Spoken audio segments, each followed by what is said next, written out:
Thank you very much, Samantha, and good afternoon, ladies and gentlemen. And thank you very much, Joe, for the invitation. West Limerick native, so when I was a Gasson, we didn't get to come to Donegal too often on the holidays, so it's a real privilege to be here in the sunshine. Now I work in IBEC, so I get to travel. Yep. I get to travel up quite a lot, and we've a lot of members in the Northwest and Donegal, so well connected with what's happening in business up here. Just say a few words about IBEC, our organisation. Some of you might be reasonably familiar with us, others maybe not so much. We're the main business representative organisation in Ireland. We're staff about 200 people.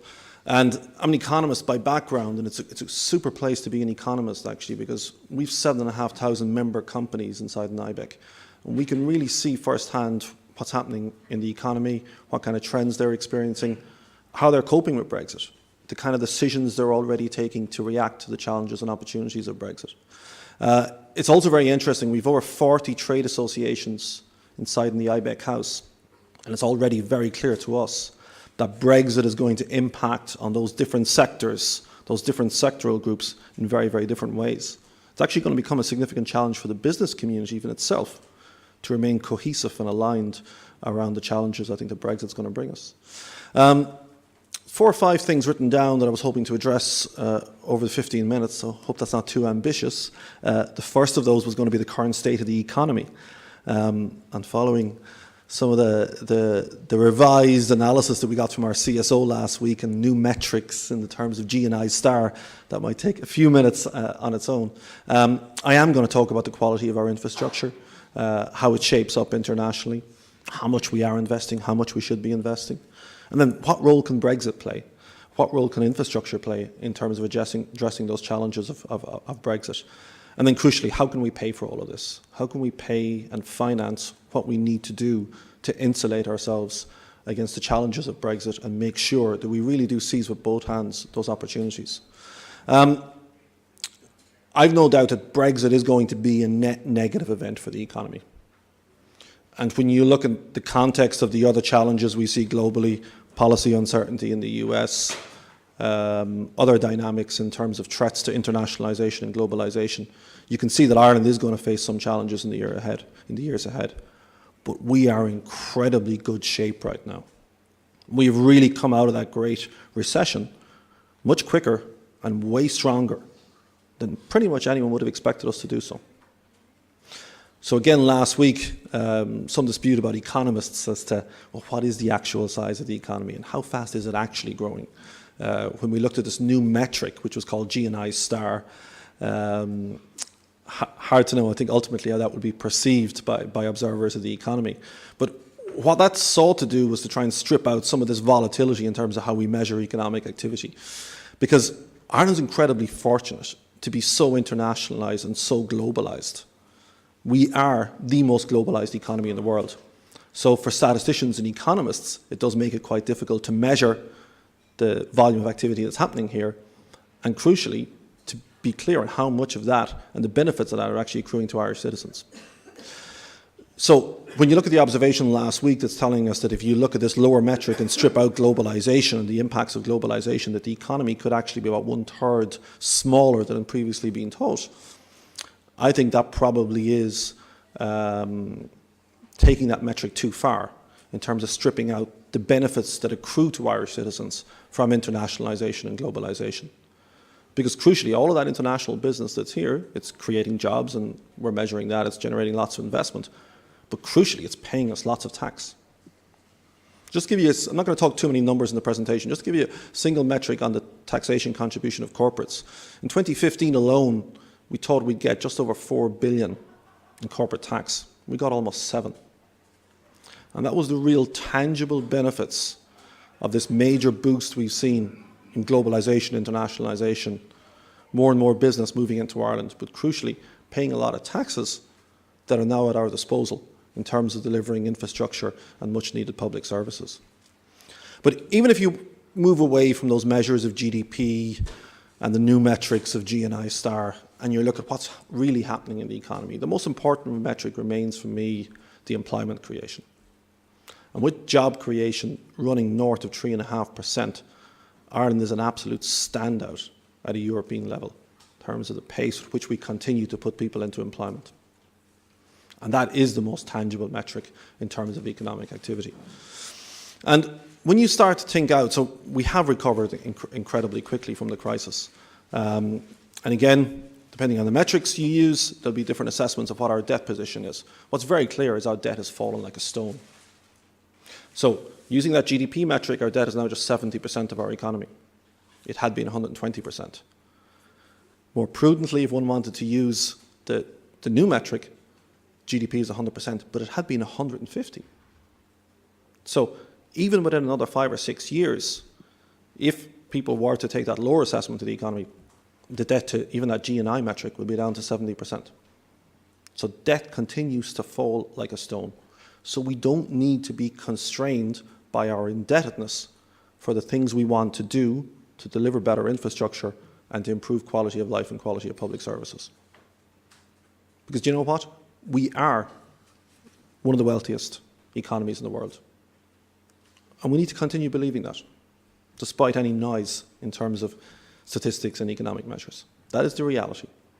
The average income in our households across the country, as measured recently by the Household Budget Survey, is €1,000 disposable income per week.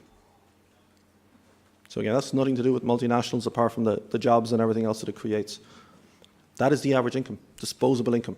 So this is an incredibly wealthy, high-income society. But a lot of that is happening in the private sector, and not enough of it now is happening in terms of the public sector related activity of delivering infrastructure and services. So if we take that optimistic assessment of where the economy is going, and you look at its potential over the next number of years, I think there's a couple of things we're going to see. We're going to see the Irish economy growing at double the average across the rest of Europe. So if you look at the demographics, you look at the structure of the economy, you look at the nature of business here, the potential growth rate of this economy is double what you find across Europe. It's a very positive outlook. Crucial to that is going to be that demographic dividend.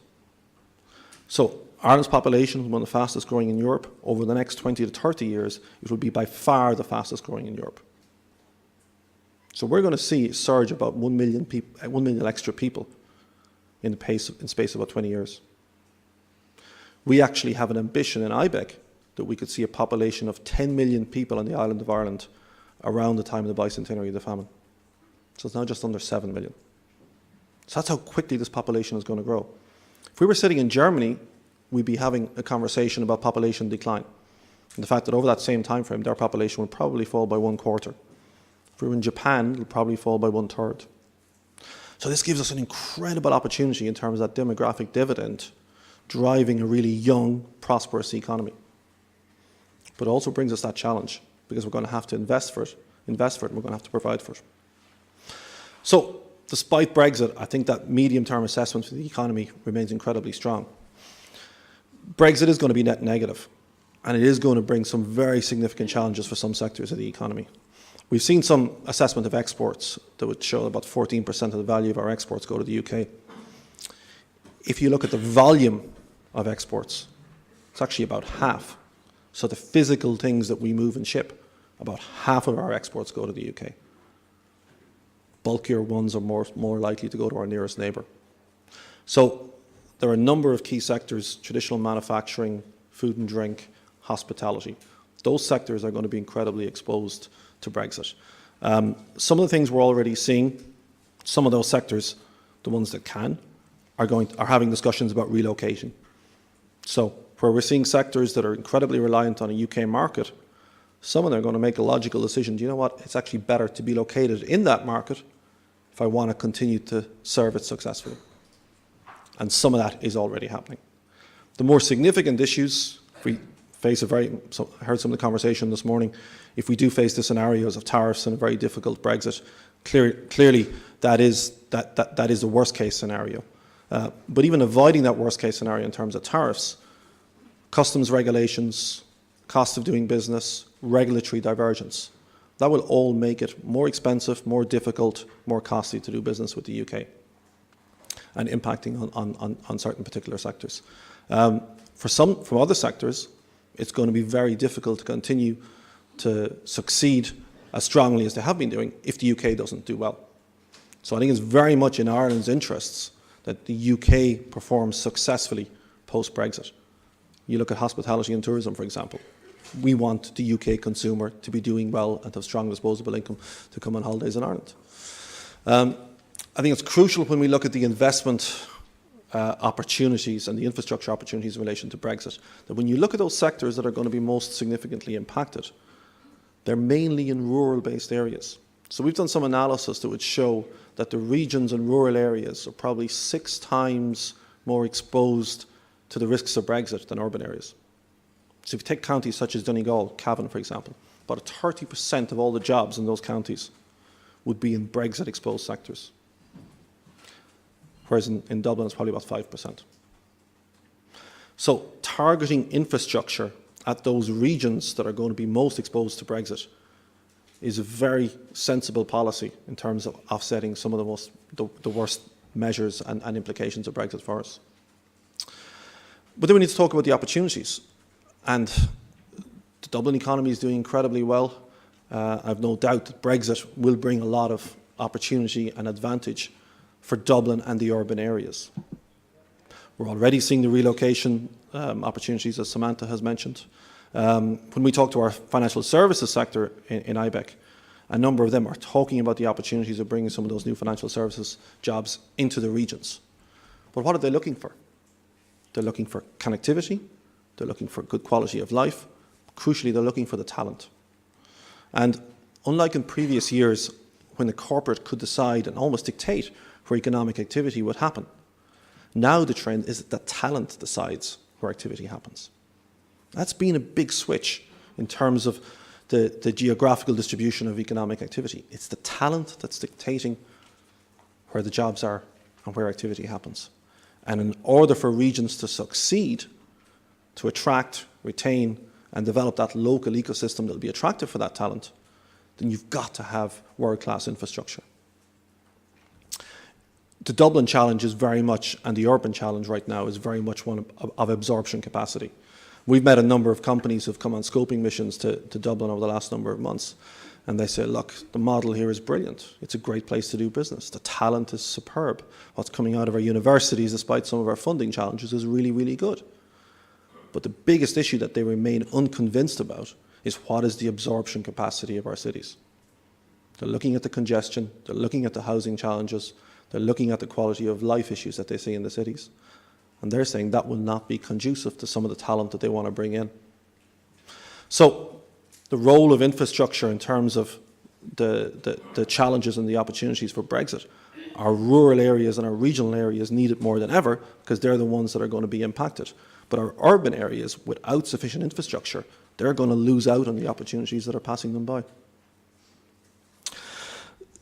So to reflect, where are we in terms of the scale of investment? And again, Samantha mentioned some of the metrics. So it's really positive that we're going to have the strongest growing economy and the strongest growing population in Europe for the foreseeable future.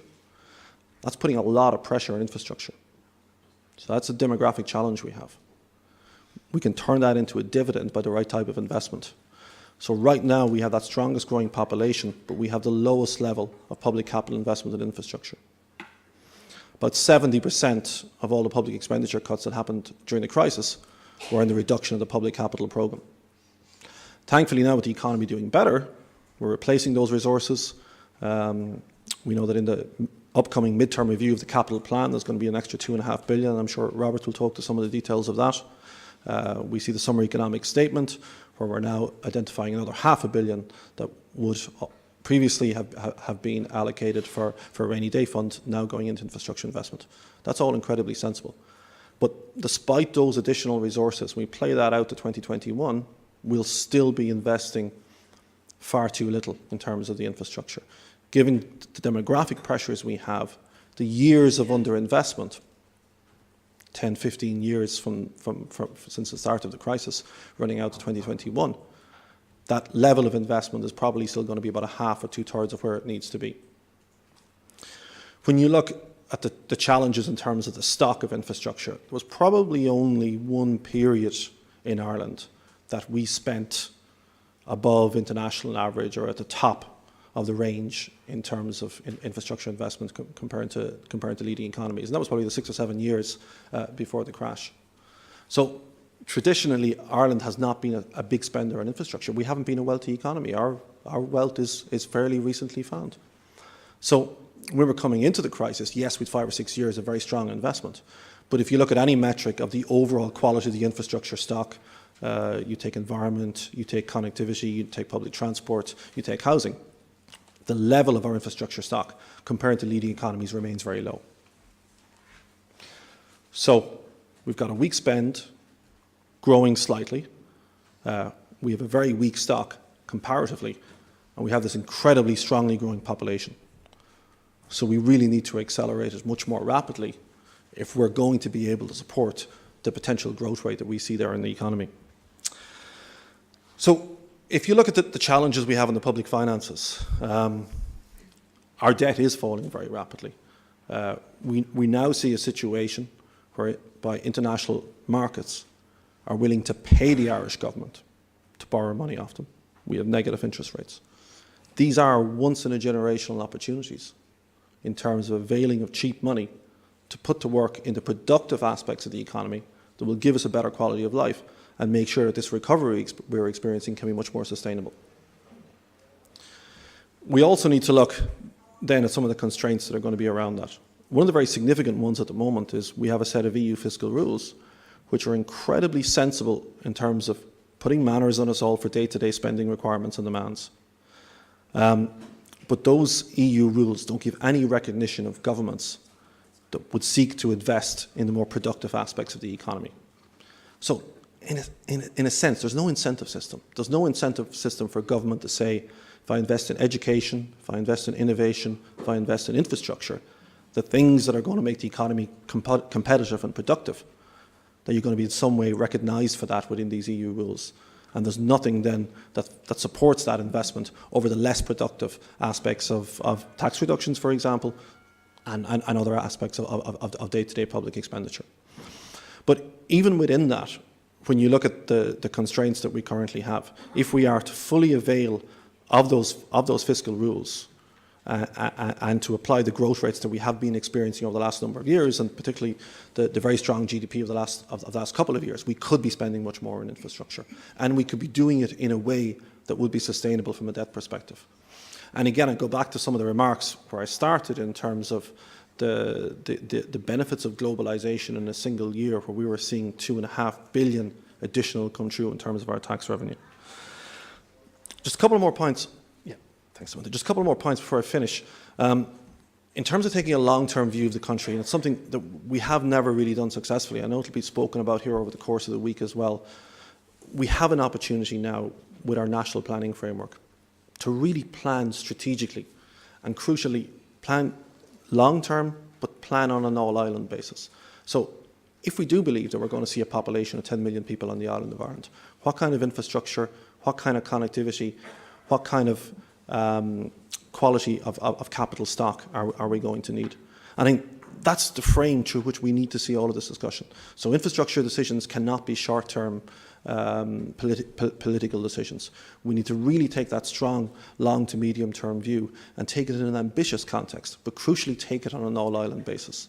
And that's probably one of the most important things that we could do in the context of Brexit, is to really almost swim against the tide in terms of the challenges to our all-island economy and see how can we insulate those, how can we protect those in terms of using infrastructure as a facilitator for trade, competitiveness, connectivity on the island of Ireland.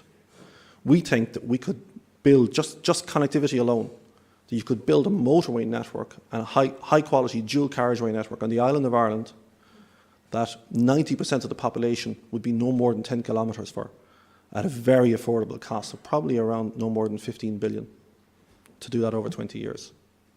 So for the regions, this would be transformative. You take the Northwest region, very much left behind the last time we had money. When you look at what's happening on the western seaboard now, you look at Limerick, for example. At the end of this year, Limerick is going to be 1 hour's travel time from Galway. So the impact of that connectivity from a business perspective and from a jobs perspective is going to be spectacular. And again, we see lots of companies coming into us saying, yeah, if I go to Limerick now, I'm looking at the commute time and the catchment that I can have in terms of my talent market. And it's an incredible opportunity. The Northwest in particular needs to see the same opportunity. And doing that on an all-island basis is going to be absolutely crucial. Because again, even post-Brexit, we hope that that talent pool will not be recognising the challenges of the border. So just to finish up with a few final remarks, we have an incredible window of opportunity here. As we said about the benefits that recovery is bringing to us, we are now going to be this very much prosperous, high-income country. We need to deliver the quality of infrastructure that will be commensurate with that level of income and success that the Irish economy is generating. We have that opportunity of taking a real long-term view, to do that strategically through a national planning framework, and crucially to do it on an all-island basis. But that other opportunity, which we really must tap into, we still have the cheapest money in our history. There are queues of private financiers out there looking for worthwhile projects, and they're willing to invest in Ireland because they see this incredible growth opportunity that's out there in the economy. So we must take the advantage of those low interest rates. We must open our minds in particular to public-private partnerships. People will pay for the infrastructure. You know, if people were faced with the choice travelling from Dublin to Donegal today and it meant putting €3 in the basket to get up here in 60 minutes less, most people will choose the €3 in the basket to have that better quality connectivity. So, despite Brexit, this economy is going to continue to prosper. Brexit brings us particular challenges that we need to support the regions on, and infrastructure investment is one of the most effective ways to do that. But also, unless we really dial up the investment in urban areas, then they're actually going to lose out on those opportunities that are presenting themselves. Thank you very much.